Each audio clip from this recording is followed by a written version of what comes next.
بسم اللہ الرحمن الرحیم۔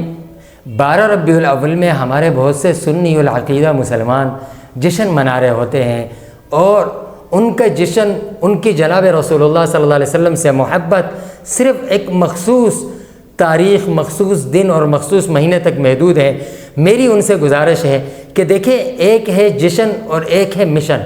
رسول اللہ صلی اللہ علیہ وسلم جس مشن کو لے کر آئے وہ مشن تا قیامت ہے، اور اس مشن کو دیکھتے ہوئے مومن کی زندگی کا ہر لمحہ 12 ربیع الاول ہے۔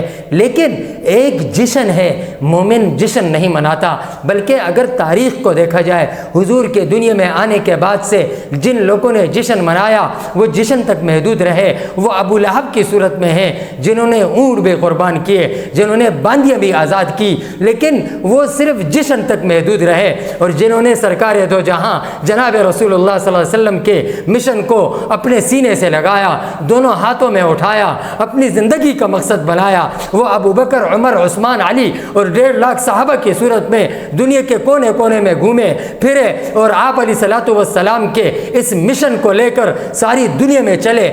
آج بھی وہ زندہ ہیں، تا قیامت بھی وہ زندہ رہیں گے، سرکار کا مشن بھی زندہ رہے گا۔ اس لیے ہم جشن مسلمان نہیں ہیں، ہم مشن والے مسلمان ہیں۔ ہم رسول اللہ کے مشن کو لیں گے۔ مشن کو جس نے تھام لیا اس کو جشن بھی حاصل ہو گیا، اور جس نے صرف جشن کو لیا وہ صرف 12 ربیع الاول تک محدود رہا، اس سے مشن رہ گیا، اس کی زندگی بھی ناکام ہے، اس کی آخرت بھی ناکام ہے، وہ سرکار کی محبت میں بھی ناکام ہے۔ اس لیے ہم نے جشن سے زیادہ مشن کے پیچھے جانا ہے۔